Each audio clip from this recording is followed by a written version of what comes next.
बिस्मिल्लाहिर्रहमानिर्रहीम। अस्सलाम वालेकुम नाज़रीन, आप यूट्यूब चैनल देख रहे हैं। मैं इमरान ख़ान हूँ।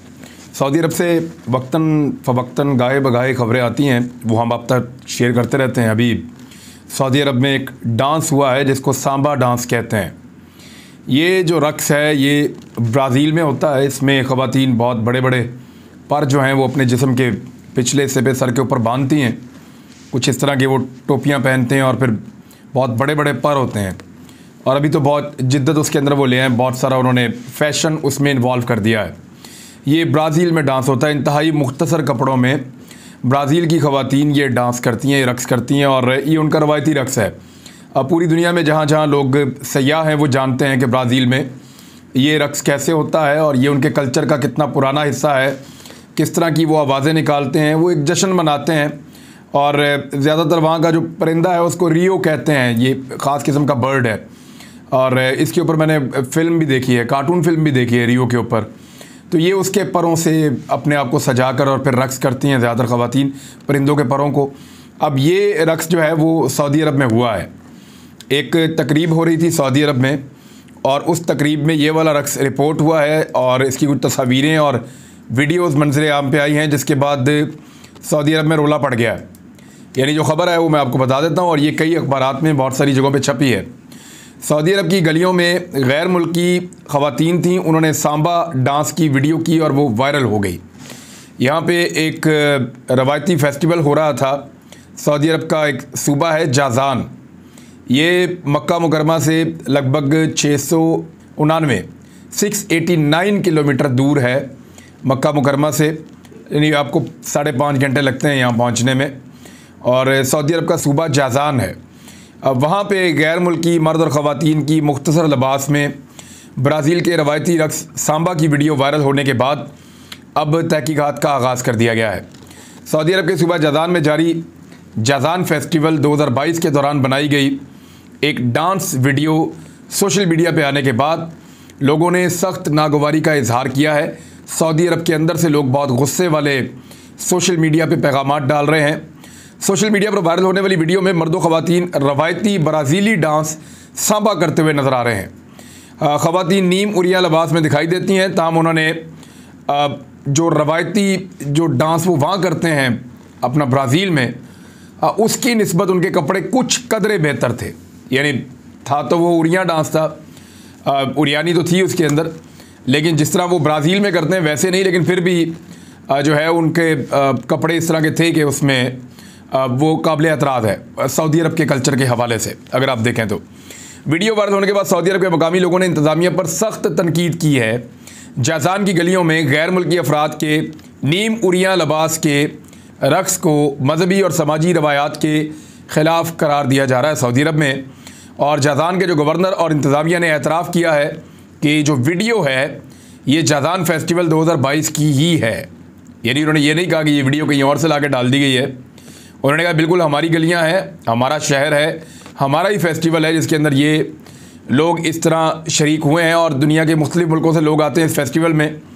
अच्छा, ये जो अगर ख़वातीन है ना, इनको मैंने देखा ये इनका बिल्कुल स्ट्रक्चर और जिस तरह के इनके चेहरे हैं, जिस तरह की इनकी रंगत है, ये ब्राज़ील के नहीं है।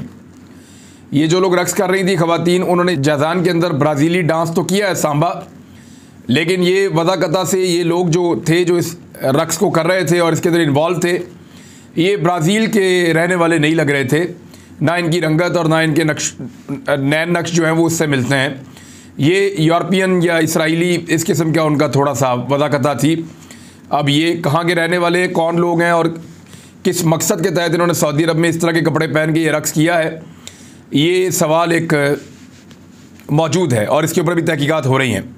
हुकाम के मुताबिक जो वीडियो है वो तफरीही मेले का एक हिस्सा थी और तफरीही वीडियो को गलत रंग ना दिया जाए। उन्होंने कहा ये तफरीह कर रहे थे, साथ उन्होंने ये भी कह दिया।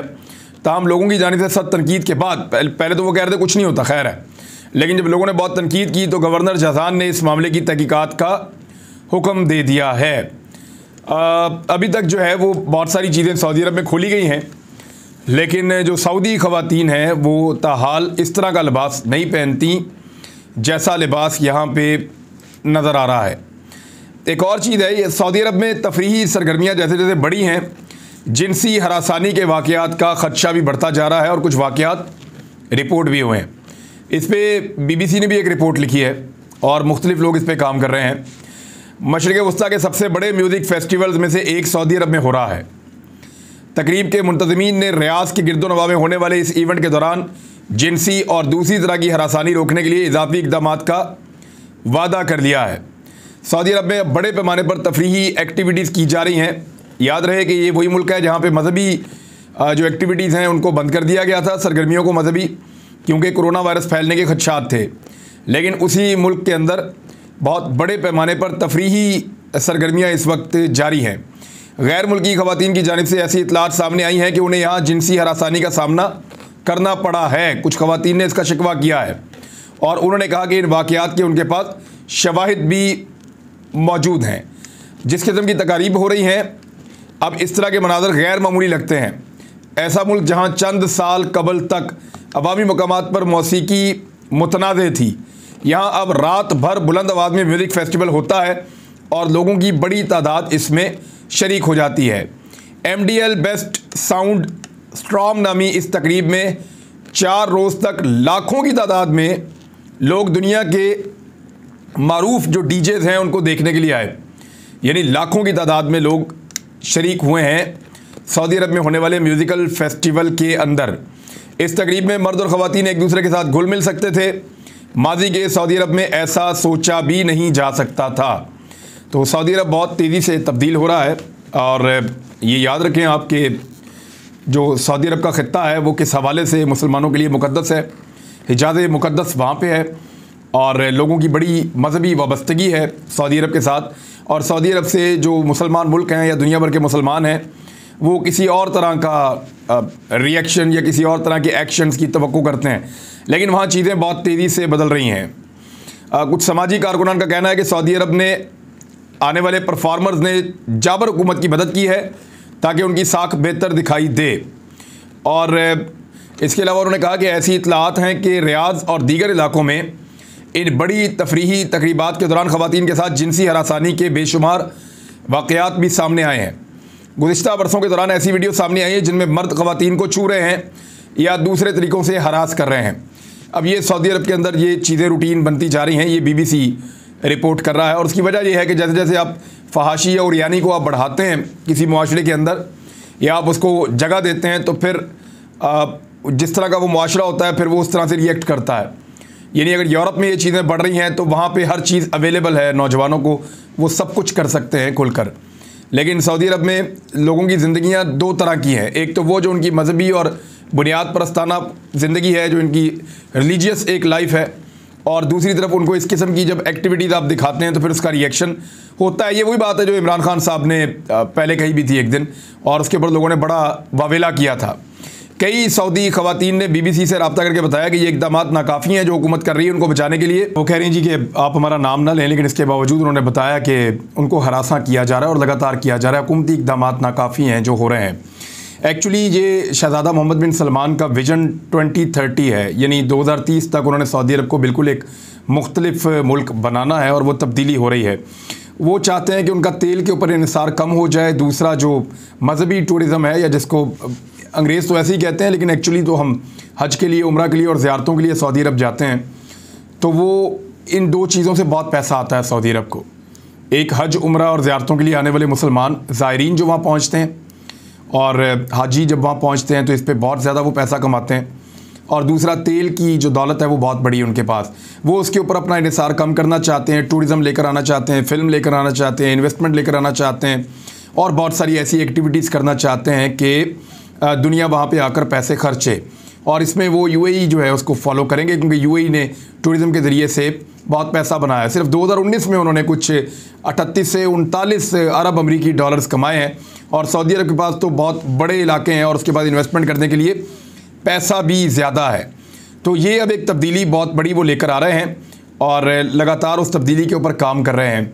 बहुत सारे फेस्टिवल्स हुए हैं, यानी म्यूज़िकल शो हुआ, इंडियंस आए, उन्होंने कॉन्सर्ट किया, कुछ एक्टर्स थे इंडिया के वो आए, फिर ये सांबा डांस ये आपने देखा, फिर एक फ़िल्म फेस्टिवल उन्होंने किया और उसमें दुनिया भर की बेशर्मी वहाँ पे पहुँची सऊदी अरब में और ये सारी एक्टिविटीज़ वहाँ पे हुई। सऊदी अरब बिल्कुल एक मुख्तलिफ नौइयत का मुल्क है और मुसलमान उसके साथ जुड़े हुए हैं और मुसलमानों का सऊदी अरब को लेकर एक अलग तरह से सोच और नज़रिया है। लेकिन ये तब्दीलियाँ, इनको आप किस नज़र से देखते हैं, इसके ऊपर आप अपनी राय दीजिएगा। मैं ये खबर आप तक पहुँचा चुका हूँ कि किस तरह की तब्दीली आ रही है, दुनिया उसके बारे में क्या रिपोर्ट कर रही है। BBC की खबर है कि यहाँ पे हरासानी के, ख़वातीन को हरासा करने के वाक़यात के अंदर इजाफा हो रहा है, जिस मुल्क में कभी कोई ऐसा सोच भी नहीं सकता था। बहुत तेज़ी से सऊदी अरब तब्दील हो रहा है मोहम्मद बिन सलमान की क़यादत में, और जो उनका विज़न है वो कुछ और है सऊदी अरब को लेकर। तो अब देखना यह है कि मुसलमान मुल्क और सऊदी अरब इस सारे के बीच में अपने ताल्लुकात को कैसे बैलेंस करते हैं, और आने वाला सऊदी अरब जो है वो उम्मत मुस्लिमा के लिए किस नौइयत का सऊदी अरब होगा। और हजाज मुक़द्दस तो क्योंकि मुसलमानों के मुक़द्दस तरीन मकामात हैं, वहाँ तो ये इस किस्म की एक्टिविटीज़ की इजाज़त मुसलमान कहीं भी नहीं देंगे, कभी भी नहीं देंगे। एक बड़ा मसला होगा अगर किसी ने कभी भी वहाँ कुछ ऐसी साजिश करने की कोशिश की, तो ये तो मुमकिन नहीं है फ़िलहाल। लेकिन अब ये एक तब्दीली है जो अरबों में आ रही है, चाहे आप उसको UAE में देखें, चाहे आप उसको सऊदी अरब में देखें, चाहे आप उसको बाकी ममालिक में देखें, इस पे अपनी राय ज़रूर दीजिएगा। दूसरी खबर जो है वो इंडिया के हवाले से है। मेरे पास एक बड़ी अफसोसनाक खबर है, वो मैं आपको बताता हूँ। लेकिन पहले खालिस्तान के ऊपर वोटिंग जो है वो अब बरतानिया में एक और मरले में हो रही है। नरेंद्र मोदी के लिए और उनकी हुकूमत के लिए बहुत परेशान कुन बात है कि लगातार सिख जो हैं, सिख फॉर जस्टिस, वो टल नहीं रहे और लगातार वो कर रहे हैं अपना रेफरेंडम और उसको रोक नहीं रहे, और बार बार वोटिंग करवाते हैं दुनिया के मुख्तलिफ ममालिक में। तो मगरबी ममालिक में होने वाली वोटिंग से इंडिया के ऊपर इम्पैक्ट पड़ता है, इंडिया के ऊपर असर पड़ता है, और वहाँ पे खालिस्तान की तहरीक आगे बढ़ती है। नरेंद्र मोदी को जिन हालात का सामना थोड़े दिन पहले पंजाब में करना पड़ा है, उसके बाद इस किस्म की वोटिंग, फिर खालिस्तान का नारा, इंडिया के लिए पंजाब जो है वो एक मुश्किल तरीन जगह बनता जा रहा है। और ये वो पंजाब है जो पूरे इंडिया को खिलाने का काम करता है और खुराक के नुक्ता नज़र से इंडिया की रीढ़ की हड्डी है। तो अब आगे बढ़े, एक और ख़बर है, ये इंडिया से है और इंतहाई अफसोसनाक खबर है। मैंने इस खबर को पढ़ा, मुझे बड़ा दुख हुआ इस खबर को पढ़ने के बाद। खबर मैं आप तक पहुंचा देता हूं एज इट इज़। ये एक दिल दहला देने वाली रिपोर्ट है जो BBC पे छपी है और सेकुलर भारत का मकरू चेहरा बेनकाब कर रही है। रिपोर्ट कहती क्या है कि इंडिया के ज़ेर इंतज़ाम कश्मीर में पुलवामा के रिहायशी मुश्ताक अहमद वानी का 16 साला बेटा अतहर एक मुबैना पुलिस मुकाबले में इनकाउंटर में दिसंबर 2020 में उनको मार दिया गया था, उनको शहीद कर दिया गया था। आपको पता वो अब तक उसकी लाश नहीं दे रहे दफनाने के लिए, और उसके वालिद एहतजाज कैसे कर रहे हैं ये मैं आपको बताता हूँ। जो वाक़या हुआ था वो किस तरह हुआ था। मुश्ताक अहमद वानी का कहना है कि उस रोज़ जब वो अपने घर पहुँचे तो लोगों की भीड़ लगी हुई थी। उनका बड़ा भाई उनके बाजुओं के अंदर जो है वो लटक गया और उसने कहा कि अतहर शहीद हो गया है। उन्होंने इल्ज़ाम ये लगाया है कि इनको पहले इनके बेटे को गिरफ़्तार किया गया, उससे तफ्तीश की गई, उसको टॉर्चर किया गया और फिर उसे इनकाउंटर के मुकाम पर ले जाया गया। 18 घंटे ज़ेर हिरासत रखने के बाद हमें बताया गया कि जिस इमारत में पुलिस मुकाबले में अतहर शहीद हुआ है वहाँ उस समेत बड़े बड़े दहशतगर्द मौजूद थे। मेरा बच्चा 16 साल का था, मुझे कुछ समझ नहीं आ रहा। अतहर की लाश घर से 140 किलोमीटर दूर सोनामर्ग के मुकाम पर दफनाई गई है। मैंने 16-17 साल उसको पाला पोसा है, बड़े स्कूल में उसको मैंने पढ़ाया है। तो आज देखो हिंदुस्तान ने मुझे क्या इनाम दिया है, ये उसके वालिद का कहना है। उन्होंने कहा कि जब मैंने अपने बच्चे को देखा तो उसके सीने में दिल की जगह पर 2 निशान थे गोलियों के। जैसे ही मैंने उसे गले से लगाने की कोशिश की तो पुलिस वालों ने उसे उठाकर गाड़ी में डाल दिया, वो भी गाड़ी के फर्श पर जूतों के नीचे। रात के 9 बजे फोर्सेस ने बताया कि ये लो तुम्हारा बेटा गाड़ी में है, खुद उतारो, उसको दफन करो यहाँ। मैंने कहा मुझे कोई ट्रॉली ला दो लाश ले जाने के लिए, तो वो मुझ पर हंसने लगे। मैंने उसे गोद में उठाया, दूसरी तरफ उसके अंकल थे। हम जब उसे बाहर ले आए मैंने पूछा जनाजा पढ़ सकते हैं, तो बताया गया कि हाँ पढ़ सकते हो, रोड पर। मेरे भाई ने वहाँ उसका जनाजा पढ़ाया। जैसे ही जनाजा पढ़ा तो उन्होंने कहा चलो जल्दी इसको दफन करो। वहाँ मैंने कहा यहाँ पहाड़ी है, बर्फ़ भी है, हम कैसे उठा सकते हैं, कम अज़ कम ट्राली दे दो और 4 बंदे दे दो। तो उन्होंने कहा कि आपके पास सिर्फ 10 मिनट हैं, 10 मिनट के अंदर अंदर इसको दफनाओ। जब मैंने बर्फ़ पर जब मैं चल रहा था तो वो पीछे पीछे हंस रहे थे, हमारे पैर फिसल रहे थे, हमारे कंधे से हमारा बेटा अतहर गिर रहा था। वो पीछे से इतना हंस रहे थे और कह रहे थे जल्दी करो, हम यहीं आपको भी दफनाएंगे। लेकिन जब मुश्ताक और उनका ख़ानदान अतहर की तदफीन कर रहे थे तो वहाँ की लाइटें बंद कर दी गई थी। वो बताते हैं कि मैंने कहा यहाँ इसकी माँ है, बहन है, हम लोग आखिरी बार उसका चेहरा देखना चाहते हैं। तो उन्होंने कहा यहाँ लाइट नहीं है, अगर मोबाइल है तो उसकी रोशनी में देखें। तो हमने इसी मोबाइल की रोशनी से अपने बेटे का चेहरा आखिरी बार देखा। जिस मुकाम पर अतर को दफनाया गया है वहाँ बर्फ़ और जंगली जानवर होते हैं। मैंने उसे अपने हाथों से कब्र में उतारा तो उन्होंने कहा इसे सिर्फ मट्टी से बंद नहीं करना। उन्होंने कहा हमारी मशीन ख़राब हो गई है जिससे हम ऊपर से मट्टी डालते हैं, ऊपर से बर्फ़ और मट्टी लाओ और इसे बंद कर दो। मैंने सोचा यहाँ जंगली जानवर होंगे और जैसे ही हम जाएंगे जंगली जानवर कब्र खोद कर उसे निकाल कर ले जाएंगे। फिर मैं मट्टी लाया और उसके ऊपर डाली और फिर उसे ऐसे ही बर्फ़ से बंद कर दिया। 3 दिन बाद मैं उठा और तमाम महकमों में दरख्वास्त डाली कि मुझे इंसाफ चाहिए, कि मुझे अपने बच्चे की लाश वापस दे दो। मैंने गवर्नर साहब, आईजी, डीसी, जितने भी बड़े बड़े अफसर थे इन सबको फैक्स किया, लेकिन अब 11 माह गुजर गए हैं लेकिन किसी ने भी आज तक जवाब नहीं दिया। उन्होंने कहा, आखिरकार मैंने चिल्ला कर कहा कि मैं उस वक्त तक का इंतज़ार करूँगा जब तक मैं ज़िंदा हूँ, या आप मेरे साथ, मेरे बच्चों और मेरे घर वालों के साथ वैसा ही जाली इनकाउंटर करो जैसा मेरे बेटे के साथ किया था, ताकि आपको और इनाम मिले। ये अब हिंदुस्तान का कानून बन गया है और मुझे भी फिर वहीं दफन कर देना मेरे बेटे के साथ। मेरे बेटे को जंगल में दफनाया, आज भी खौफ लगता है, मगर ये लोग मुझे बाहर जाने नहीं देते कि बाहर लोग आपको भी उसी तरह कत्ल कर देंगे। हमारी ज़िंदगी अब ख़त्म हो गई है। मैंने अपने गांव के कब्रिस्तान में अपने बेटे के लिए खुद कब्र खोदी है। मैंने हिंदुस्तान की हुकूमत से अपील की थी कि मेरा बच्चा मुझे वापस दे दो, इसीलिए मैंने ये कब्र खोद कर रखी है। ये कब्र मैं तब तक बंद नहीं करूँगा जब तक मैं ज़िंदा हूँ। इसके बदले मेरे ख़िलाफ़ हुकूमत ने FIR काट दी है। ये एक जवान बेटे का बाप है और ऐसी बहुत सारी कहानियाँ हैं मकबूजा कश्मीर में।